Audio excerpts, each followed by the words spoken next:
living by the work of her hands his mother had turned out by her husband, who was a carpenter by trade, on being convicted of adultery with a Roman soldier named Penthria. Being thus driven away by her husband and wandering about in disgrace, she gave birth to Jesus, a bastard. Celsus acknowledges Jesus' birth and existence, but does not accept the concept of a virgin conception. He tries to dismiss Mary's premarital pregnancy as a result of an affair she had with a Roman soldier.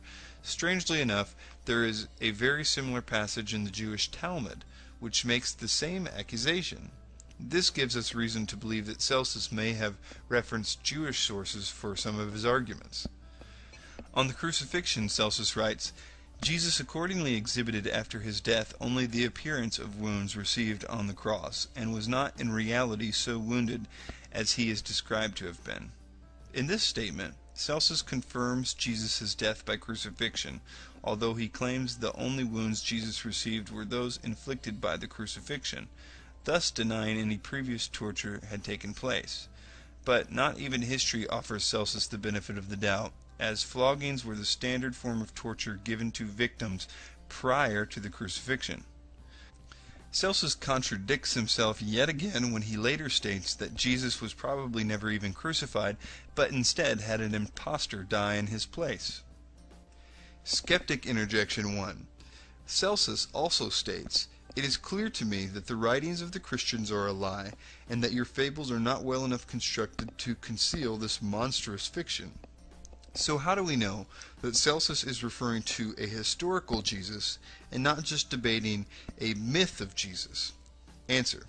Evidence which shows Celsus to be refuting aspects of a historical Jesus is as follows. Number 1. Satisfied with his presentation of evidence, Celsus offers his conclusion that Jesus was only a man, not a myth or a god, as the apostles had claimed. That's pretty clear that he thought that he existed. Number 2, instead of denying the alleged events, Celsus offers alternative theories to the early Christian claims, like the virgin birth being a cover-up for an illegitimate pregnancy, and the miracles actually being the works of sorcery.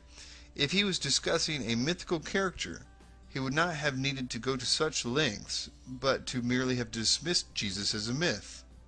After all, there is no easier way to discredit a religion than to assert its founder never existed.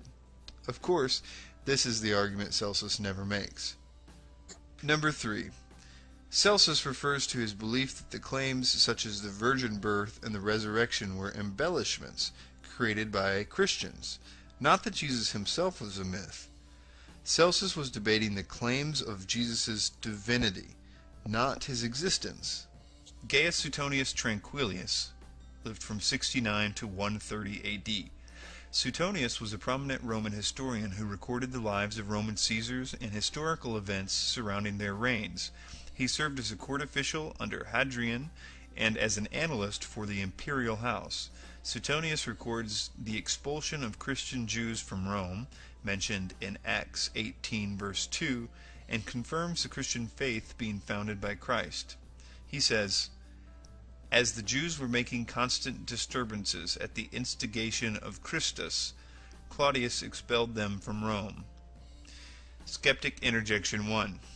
Because Suetonius misspells Christus as Chrestus, is it possible that he was referring to someone else? Answer. Because Chrestus was an actual Greek name, critics speculate Suetonius may have been referring to a specific civil agitator. I would like to present a few arguments as to why I feel this is a reference to Jesus. In order to get as close to the author's intent as possible, this is the passage as it exists in the original Latin. Suetonius seems to imply the word Christus as a title, not as a reference to a particular rebel. Though I have seen critics cite the passage as a certain one, Christus, we can see that this is incorrect by the lack of the original quodam in the original Latin. Suetonius uses the word instigation, not instigator. The Latin word referring to an instigator is impulsor, but the term referring to an instigation is impulsore. And this is the word Suetonius uses. thus affirming the belief that he is using the word Christus as a title and not as a name. It was common for both pagan and Christian authors to spell the name using either an E or an I, and we know that the Christian authors were obviously referring to Jesus when they spelled the name Christus. Tertullian criticizes pagan disdain or hate for Christianity and points out the fact that they can't even spell the name correctly. He implies the common misspelling of Crestius by their use of the term Christians. He writes, "Most people so blindly knock their heads against the hatred of the Christian name, it is wrongly pronounced by you as Christians, for you do not even know accurately the name you hate. But the special ground of dislike to the sect is that it bears the name of its founder." Apology, chapter 3. Next is Thallus, unknown to 52 AD. Although his works exist only in fragments, Julius Africanus debates Thallus's explanation of the midday darkness which occurred during the Passover of Jesus' crucifixion. Thallus tries to dismiss the darkness as a natural occurrence, a solar eclipse. But Africanus argues, and any astronomer can confirm, a solar eclipse cannot physically occur during a full moon, due to the alignment of the planets. Phlegon of Tralles, a 2nd century secular historian, also mentions the darkness and tries to dismiss it as a solar eclipse. He also states the event occurred during the time of Tiberius Caesar. This is what was written. "On the whole world there pressed a most fearful darkness. The rocks were rent by an earthquake, and many places in Judea and the other districts were thrown down. The darkness Thallus, in the 3rd book of his history, calls, as appears to me without reason, an eclipse of the sun. For the Hebrews celebrate the Passover on the 14th day according to the moon, and the Passion of our Savior falls on the day before the Passover. But an eclipse of the sun takes place only when the moon comes under the sun, and it cannot happen at any other time. Phlegon records that, in the time of Tiberius Caesar, at the full moon, there was an eclipse of the sun from the 6th hour to the 9th, manifestly that one of which we speak." Skeptic Interjection 1. Why doesn't Pliny the Elder or Senentia mention this event in their writings? Answer. Pliny focused his writings on natural astronomical events that had physical scientific explanations. It is doubtful that he would have found it necessary to record an event of supernatural origin. I can also find no mention of him being in Judea at the time, so it is doubtful he would have mentioned it if he did not witness the events firsthand. Seneca focused his writings on dramas, dialogues, and tragedy, and like Pliny, it is doubtful he was in Judea during this event. Skeptic Interjection 2. Because Thallus's and Phlegon's work exist only in fragments, can their testimonies be considered reliable? Answer. This is something the reader will have to determine on their own.